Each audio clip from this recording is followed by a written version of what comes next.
overseeing up to this point. We work with the secretary on it. But do you have specific questions? No? How do I feel about it? Delegate Simons? Then what does the secretary think? Then what does the secretary think about it? Mr. Chairman, Delegate Simons, thank you for the question. We worked with the patient on this legislation. As he mentioned, there's already a chief resilience officer who's been designated by the governor. Happens to be me right now. In a different administration, it could be someone else. You all created the special assistant for coastal adaptation and protection a couple of years ago. That happens to be Rear Admiral Ann Phillips right now, is doing a great job putting together a coastal master plan. With the amendment that the delegate has offered to strike the several sections of this bill that would have been incompatible with some of the work that we're doing, we have no problem with this legislation and didn't see it as something that will be helpful. Delegate Helmer? Mr. Chair, just question for the secretary. Is one of the reasons that we need these changes, or these might be helpful to address sea level rise as a result of man-made climate change? Yes, Delegate. Delegate Guy? Is this going to make, I would like to ask Mr. Chairman if this is going to make more work for Admiral Phillips.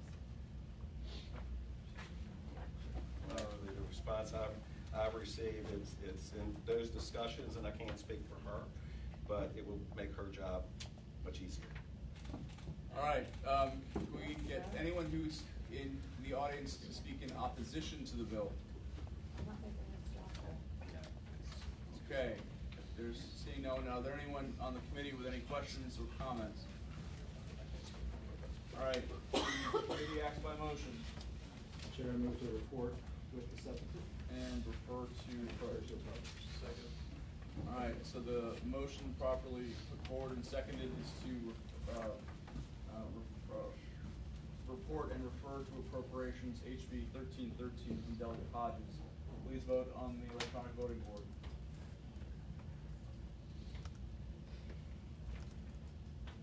All right, by a vote of 7 to 1, it is reported and referred with the substitute. Thank you very much, Delegate Hodges. Delegate Hodges, next year, if you do this again, we're getting T-shirts. I did bring my fan club, but it's only one. There we go, for the Hachipalooza. All right, can we go to HB 1364? Sure, Mr. Chairman.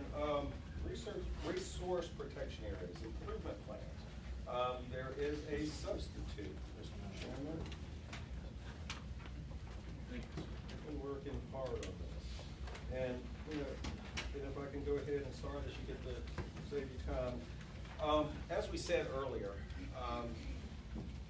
we're trying to deal with overlapping agencies, tremendous number of laws, regulatory programs, and what has happened over the years, that resource protection area, that 100-foot space, what has happened is folks are starting to think this is, and up here in Richmond, they don't come down here and see what it actually is, that it's filled with gnomes and unicorns in this magical place. It's not. It's actually where people live. It's their yards. It's where things are eroding. It's man-made disturbance that's already there. Sediment, pollution, things that are going into the bay.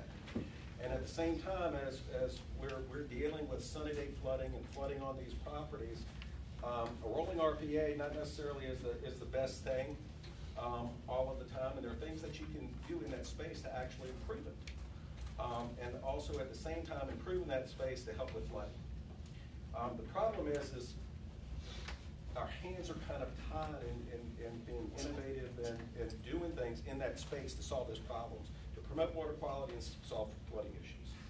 So the original bill, and then I'll discuss how we've amended it.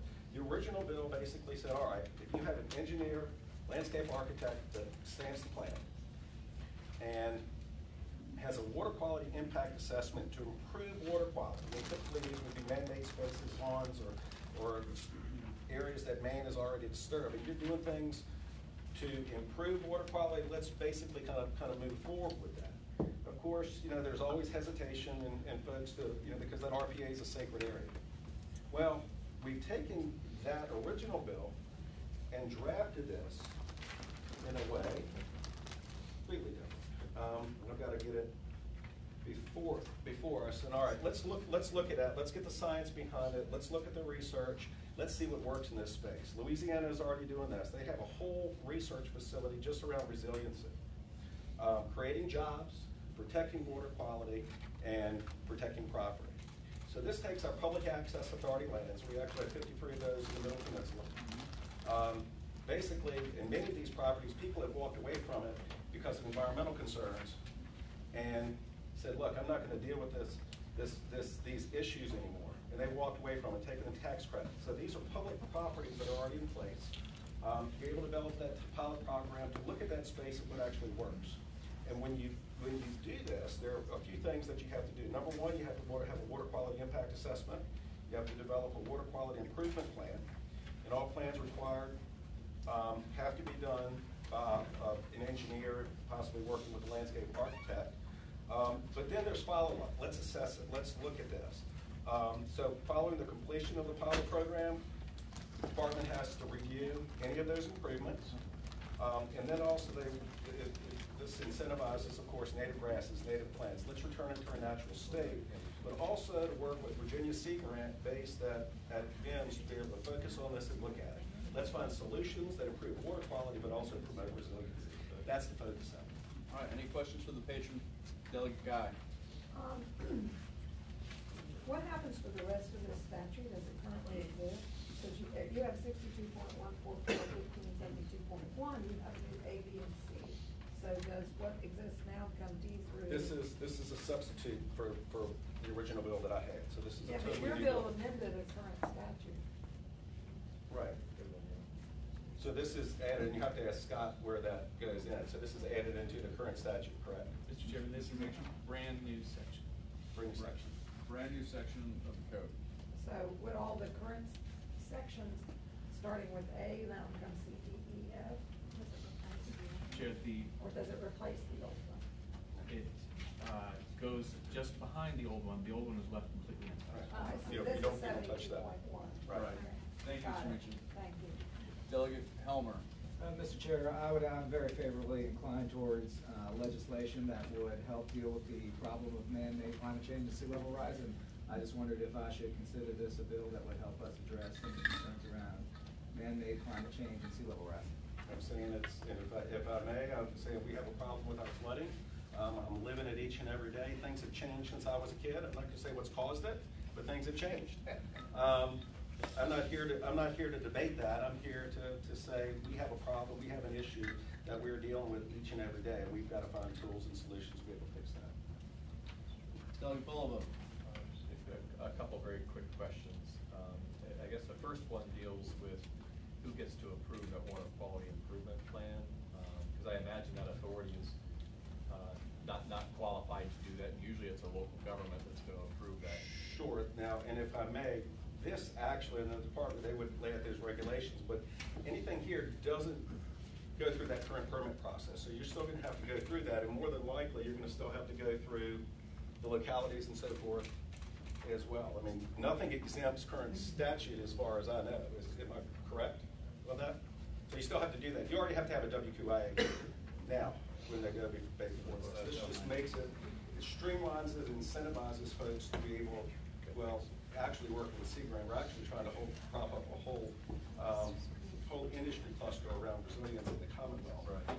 Is where we ultimately need to go. So this is the first steps in doing that. Right. And so, Mr. Chairman, I guess my next question will be what DEQ thinks about this and whether they can take this on. And while they're talking, I guess, depending on DEQ's position, if we do decide to move forward, I'd feel much better with this being a Section 1 bill. I hate the idea of making a whole other section just to go ahead and expire, given it so specific. But Before we get into that, any other questions for Delegate Hodges from the committee? All right, any folks in favor of the bill from the audience?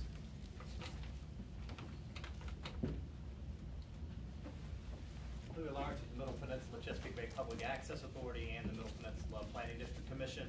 As Delegate Hodges indicated, we have a portfolio of publicly owned waterfront land right now. We can make that land available to help the Commonwealth deal with these resiliency issues. And so it sets up to have a government-to-government solution in a safe space where we can monitor it, do the research on it, and at the end of the day, be able to provide quality science back for how rural communities can combat flooding. So we look forward to making these properties available, and hopefully we can come up with a way to help the Commonwealth deal with this. It's very unusual that we have this opportunity of these public lands available sir. Thank you. Anyone else speaking in favor of the bill? All right, anyone in opposition to the bill, please come forward.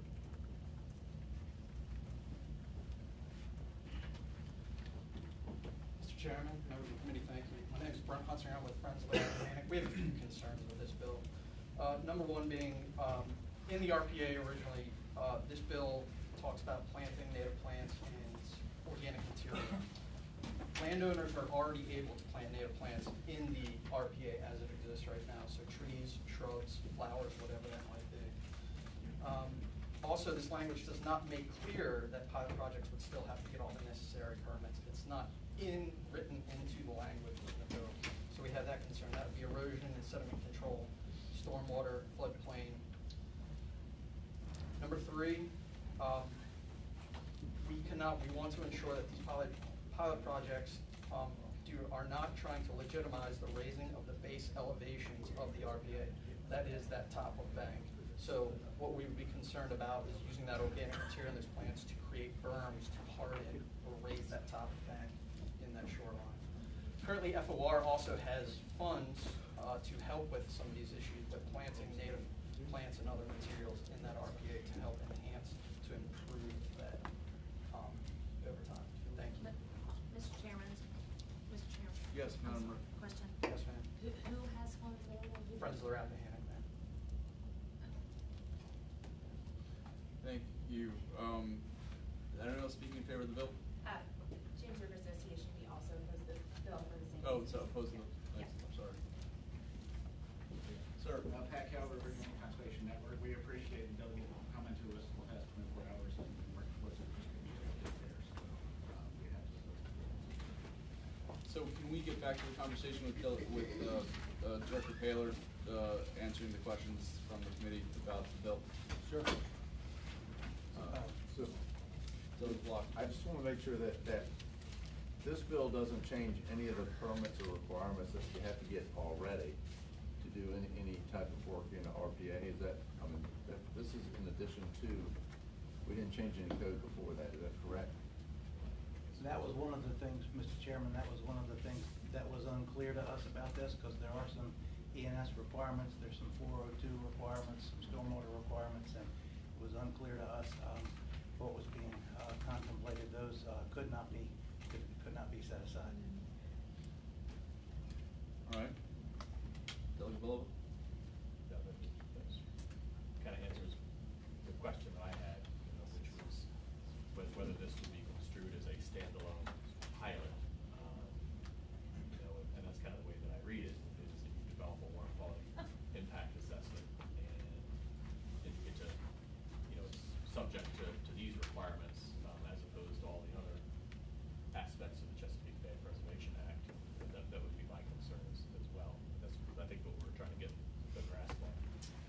If I might, Mr. Chairman, the administration does oppose the bill for some of the reasons that you just heard. We talked about ENS and so forth. When VIMS did a study several years ago, they indicated that this would only be possible or beneficial in a restricted set of circumstances. And one of their concerns was if you set too much of an angle, then you don't have the ability for wetlands to migrate. There's a concern that with building up a berm, you're going to affect water quality. There's a concern that building up that berm can affect the functioning of nearby septic tanks. Infiltration for water quality is not as good as it would have been.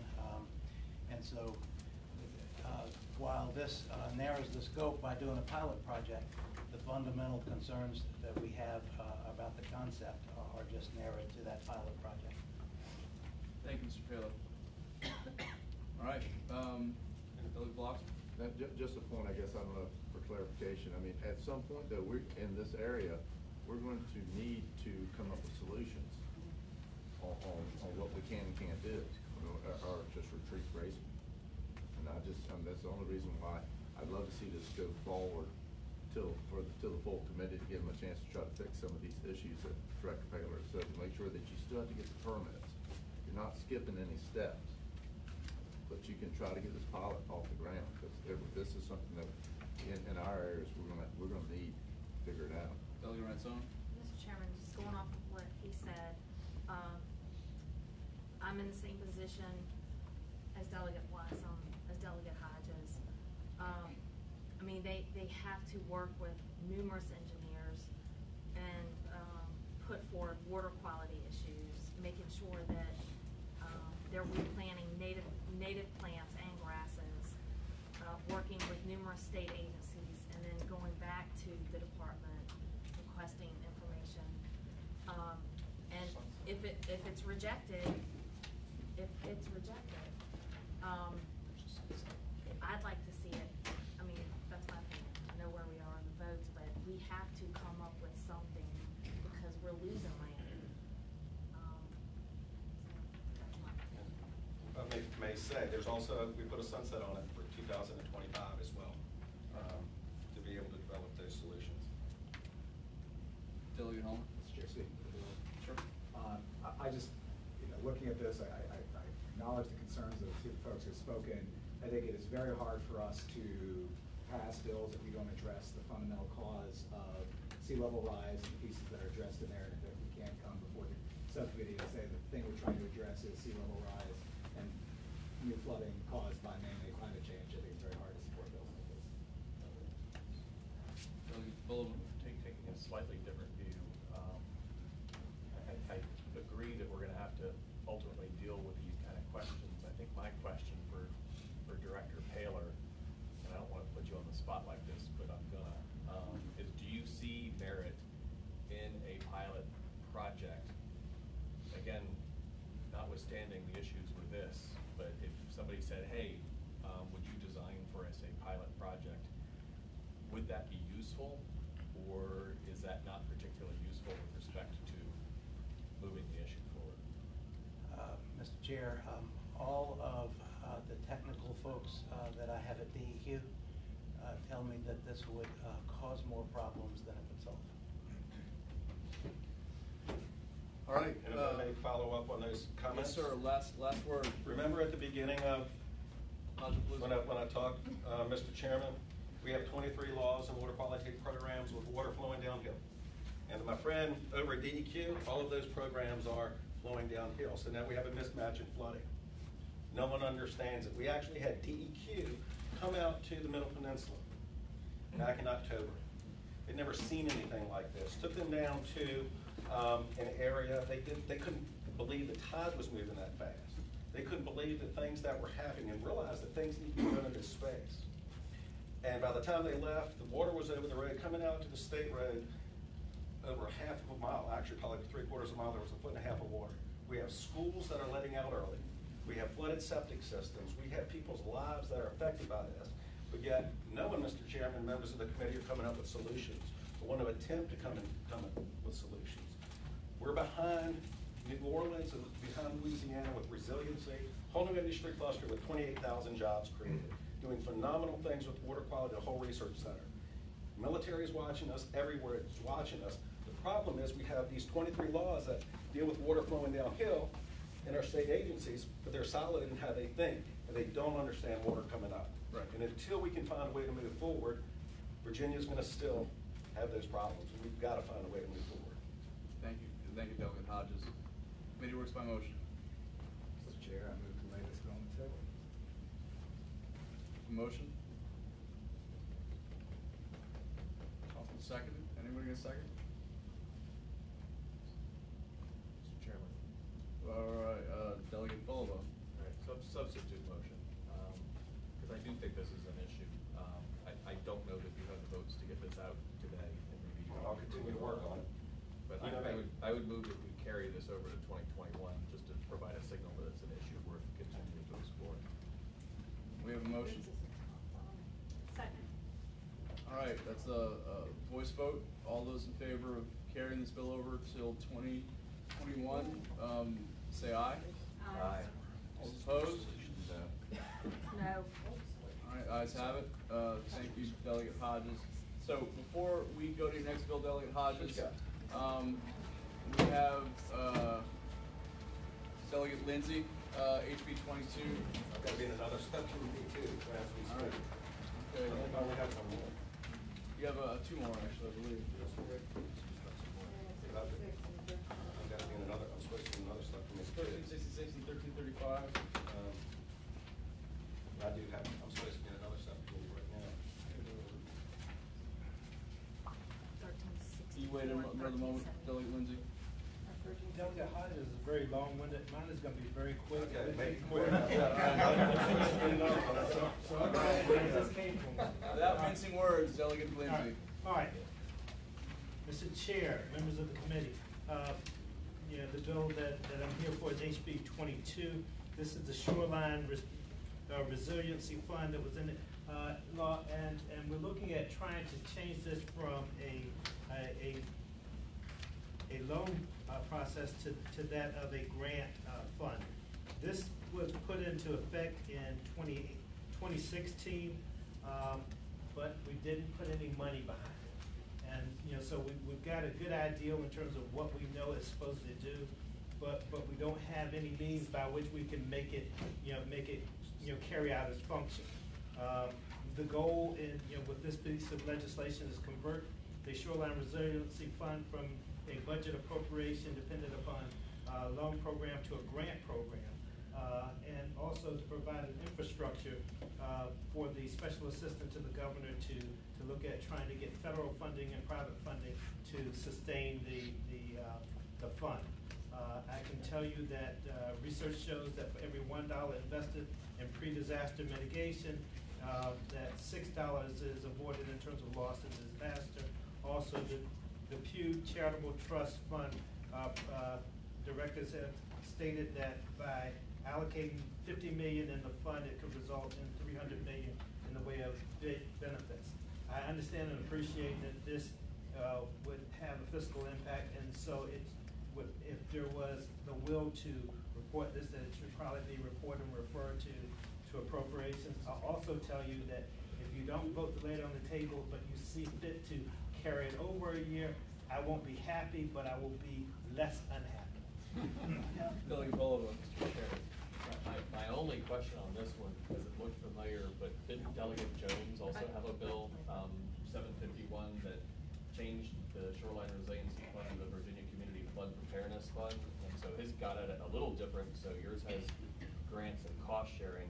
His has a loan forgiveness program, and so I see that his went to appropriations and a substitute's been adopted. I didn't know if you had talked with Delegate Jones about it. I have not, but if this goes to appropriations, I think that they have the minds up there to either morph them or determine what vehicle should go forward. They're not actually identical. Delegate Guy. Well, I was actually gonna reference Delegate Jones' bill. I like Delegate Lindsay's a whole lot better because Delegate Jones's bill was a loan forgiveness program and you had to have 80% of average income across the state, which meant my hometown would be cut out of it. Any questions for Delegate Lindsay, the committee? Any questions from the audience, or any people in support of the bill from the committee, or from the audience? LCD. Yes, Grace. Thank you, Mr. Chair, that we support this bill. Bob Mr. Chairman, Charles. Bob Mathias, City of Virginia Beach, we've had this in our legislative package for a couple of years now, we think it's a good bill. Thank you.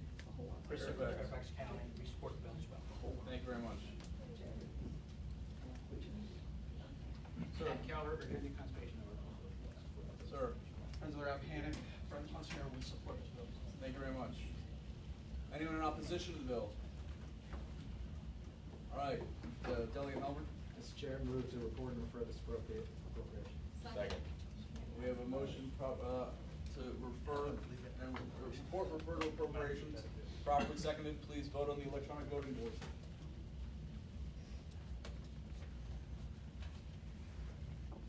Delegate Lindsay, Mr. Chairman, it's all going to the same sub and approach, so we'll figure it out. But we'll get you and Delegate Jones together. I can beat them up. Okay. Thank you, Delegate Lindsay. So, Delegate Hodges, thank you very much for being so patient. Yes, sir. We're doing good. We have two more bills. What are we gonna go with? 1366. 1366. Good man. Thank you. All right, thank substitute. All right, 1366. We do have a substitute, or there's, I think, just was that a line amendment, or was it a substitute? It's a substitute. So we have moved the substitute. So we have a second. Second. So all those in favor of accepting the substitute, say aye. Aye. All those opposed? Motion, the substitute's before us. Thank you, Mr. Chairman. There shouldn't have been any, there was only just one small place in the substitute. Wasn't it, Scott, that line was added? Mr. Chairman, we have a reference to other solutions. Okay. After the word soil. Okay, got it. And I'll get into it. Thank you, Scott. Anyway, this deals with septic systems. Major problem. Failed septic systems all around the Commonwealth, and they are expected to increase in coastal Virginia, especially with the flooding that we deal with and the sunny day flooding. Water and septic systems don't mix well. There are actually down in Gloucester, just down in the Guinea area, we're dealing with probably over 600 septic systems on a sunny day flooding on what I call a high tide that are flooded down in that area. Sun's out, tide's up, septic systems are flooded. This isn't only a water quality issue, but this actually starts to turn into a public health crisis. We actually had a meeting dealing with septic systems, and actually this was in Delegates Ransom's River, right across the river. But the scenario is really in any rural coastal region where the septic systems were flooded almost on a daily basis. Public health crisis. In this case, they were able to move those systems, but for the most part, you can't move these systems. So you're going to need $40,000 to build a new system or an alternative septic system. And in this case, I've talked to the health department in that meeting, and they said in this case, a foot of dirt in the RPA would at least at that point stop that problem. Water comes up, it goes around it. Problem is as we talked earlier, you have so many agencies dealing with this. Right hand doesn't know what the left hand's doing. The health department doesn't have the jurisdiction to go in to be able to have some solutions in that RPA because that's over in DEQ's world. So this is very limited, and it only looks at a work group in developing a solution, and this being one of the solutions in dealing with our failed septic systems. So it really looks at the Department of Health, I believe, is over here and developing that work group. And I think there was some concern only focused around the dirt, but you can also look at other solutions for this. This is actually a public health crisis. Where I just had some waters closed in the north and the Rappahannock with norovirus. I can say where it came from. It could have been somebody throwing up, or it could have come from failed septic systems that are on a sunny day flooding. We just don't know. But this actually is a public health crisis. We've got to find some solutions for this. Thank you, Delegate Hodges. Any questions from the committee? Delegate Simons. So, Mr. Chairman, how is this bill, this new version, different from the original? This deals with a specific problem in addressing the public health crisis with flooded septic systems in the RPA. For the health department to convene a work group to come up with solutions. This being one of them, but any other solutions to deal with this. Because the problem we have is in this RPA space, that's over in DEQ's world. Health department knows nothing about the RPA and dealing with that space, but needs to be at the table to be able to develop solutions in that space for a public health crisis with failed systems. That's the problem. Multi-jurisdictions dealing in this space, you have, so the right hand doesn't know what the left hand's doing. We've got to find a way to come together and fix these things. And all this does, it creates that work group to come up with solutions. Delegate Helmer. Mr. Chair, as I mentioned before, I'm very inclined to support bills that address and mitigate some of the factors as a result of sea level rise from man-made climate change, and I wondered if this is a bill that seeks to address and mitigate some of the issues related to man-made climate change. Like I said, we have problems, and we all need to work together to solve those problems. Not necessarily what's caused that, but find solutions today that fixes those problems to help these folks. We have some of the poorest folks in the Commonwealth of Virginia living in these areas. And it's a public health crisis with failed systems that are flooded each and every day. Unless we can come up with solutions between our agencies, it's a public health crisis, and it's not the best thing for water quality. So we all have to be able to work together, not point fingers, and come up with solutions. Delegate Guy. What is implementing another solution to problems caused by flooding mean? If I knew, I would tell you, but that's why we need to leave it to the experts to come up with those solutions. If I had a solution, I'd tell you. What I'm saying is the health department at least said, in this case, that was one solution, but let's leave it to our experts to come up with those solutions. If we had the solutions, we wouldn't be having these problems right now. So we've got to develop them. Adding soil erosion. Delegate Guy. I'm sorry. And I have experts that actually can speak to that. Okay. The water comes up, it goes around. So, anyone here to speak in favor of the bill from the audience? Are you the expert? Good morning, I'm Trevor Davis. I am the master on-site system evaluator designer for Miller's Services, as well as the master operator. We have done a number of these type of repairs outside